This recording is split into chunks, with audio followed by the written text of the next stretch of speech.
What is up, everyone? It's OxxyOG, and today I'm going to be covering some Mythic Plus tuning for Halls of Atonement and Ara-Kara that was just announced, and going over how that's going to affect the way that dungeons are currently run in this current rotation. So we'll start out with what's changing in them and diving into these nerfs. So in this, it's Ara-Kara and Halls of Atonement. I guess they saw these as some of the most difficult dungeons in our current split.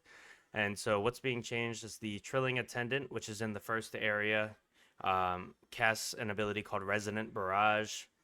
If it's basically an ability where if the cast gets off, it's probably going to wipe you in that first big pull that many people do when you are pulling to the first mini boss spider. And it's a very important cast. Well, they're reducing the initial cooldown, the cooldown in between each cast, and the periodic damage is being reduced as well. So 50% increased cooldown and 12.5% reduced periodic damage.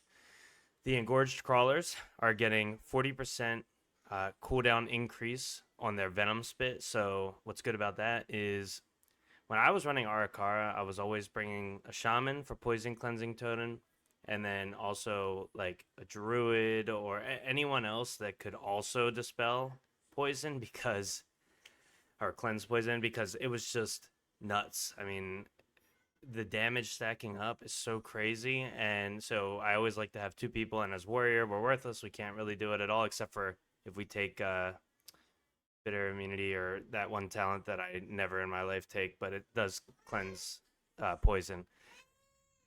For the first boss, Avanox, the crawlers, the little ads that spawn from the eggs, they're going to have their health reduced by 20%. Gossamer Onslaught, which is the pulsing, like where the webs shoot up in the air, that periodic damage is reduced. I did notice a lot of times people would just kind of tick down and die. I wouldn't because Warrior is really beefy, but I did notice other people doing that. So that's being reduced by 17%. And then the second boss is having an issue where I guess the rim of the storm was larger than it actually like than the safe zone. I didn't notice that when I ran Ara-Kara, but I mean it seems like a positive change. So for Halls of Atonement, this is the big one. I mean Ara-Kara changes are good for that first area, and the rest of it's usually not too bad. But the first area is where a lot of groups wipe, and it's like quick brick. I mean you get in, you think you're gonna have it, the whole group wipes, and then it's like, well, on to the next one. For Halls of Atonement, these are huge because I think this is one of the hardest dungeons in the whole pool at the moment, if not just the hardest. So they're reducing the number of obliterators and collectors near each shard of Halkias, so that's crazy good. One of the biggest things about this dungeon is all of the kicks that need to be gotten, with big emphasis on the huntsmen or hunt masters. They have to be kicked, but then you also have like those bolts going off, the collect sins going off, so much damage, and if things aren't done well, it's terrible, and the healer has a nightmare. So it felt required to bring a DK so that you could be gripping the houndsmaster in, and it was just insane. So they're reducing the amount of those ads in general. They're reducing the density of the creatures before the courtyard of the second boss, like before the second boss at the bottom of those big steps. That's awesome because body pulls happen all the time.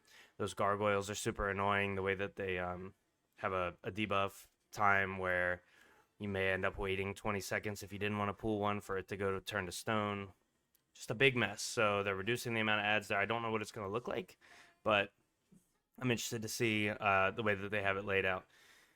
The amount of enemy forces required is reduced by 10%, which is great because it felt like you just had to kill everything or majority of things in order to get count. Well, now 10% less is going to make a big difference for the timer. And then the slashers are increased by 50%. So killing the gargoyles is going to feel good. In my 14 Halls of Atonement that I ran a couple days ago, we pulled 2 slashers into the second boss, and it was insane, but it was actually pretty doable. So this could be a very efficient thing if that's something that your group can handle, like pulling them into bosses. If their value of enemy forces is getting increased by 50%, I feel like that's going to be huge. So looking forward to that. A lot of really good nerfs, buffs for us, nerfs for the dungeon for Halls of Atonement. So I want to look at the completion to depletion rate for these two dungeons in the I guess upper above slightly above average level of keys. So I'm gonna slide over to this one. I have it filtered for this season, this reset, so this week, level 12 and above. So I would say level 12 right now is like slightly above average for key level.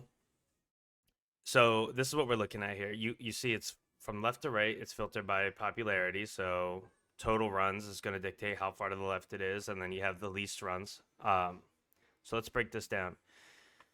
You have Ara-Kara here. We're just going to talk mainly about the two dungeons that are being fixed. So Ara-Kara here has the lowest runs, and it's got 18,697 over time runs. Okay, so take note of that. And then Halls of Atonement, 76,000 total runs, with 26,800 of them being overtime. So if we scroll down, we can see here, this is maybe how this is how they gathered their stats on what needed like some adjusting, but like dungeons like Ecodome, Gambit, Streets even, which is crazy, but it's because they fixed Streets up a little bit, so now it's become more timeable. Those three are looking really good on percentage of actual completion. Now, if you look, Ara-Kara has 70.8% of in time, which leaves it at 29.2% of like failure.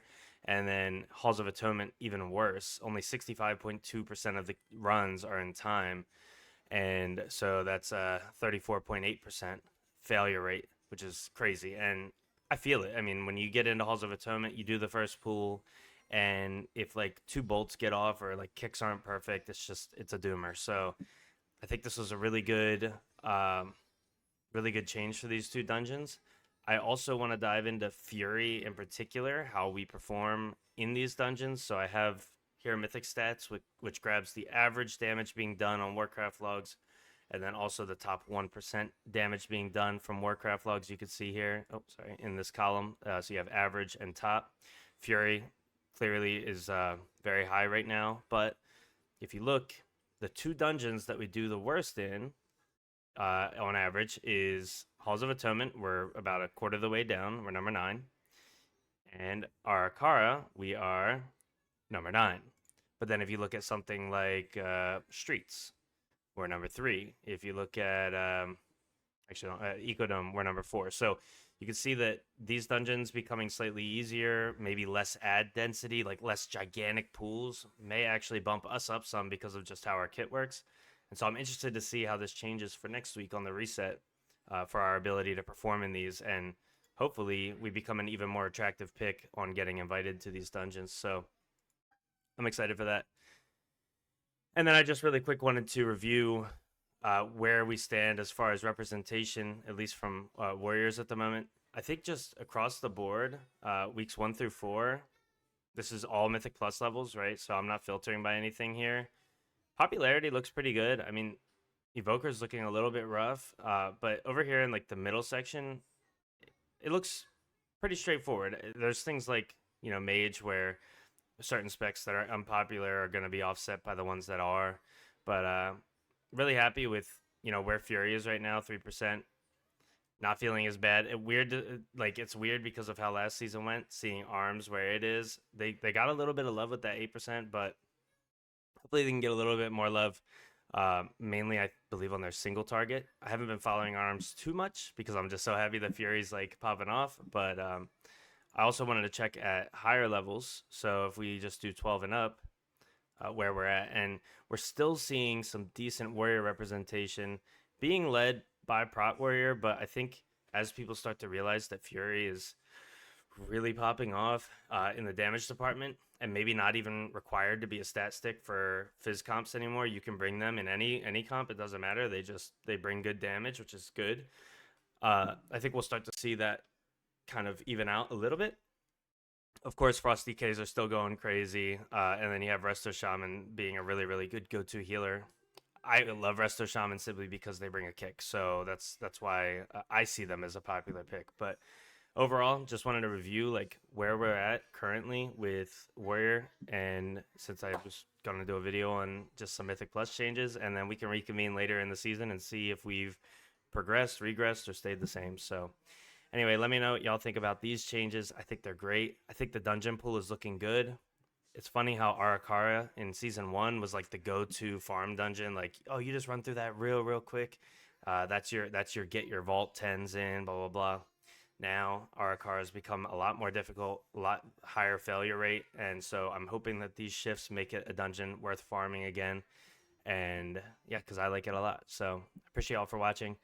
Figured I'd try something new today, so here it is, and I will see y'all in the next video. Thank you for watching, and I'm out. Peace.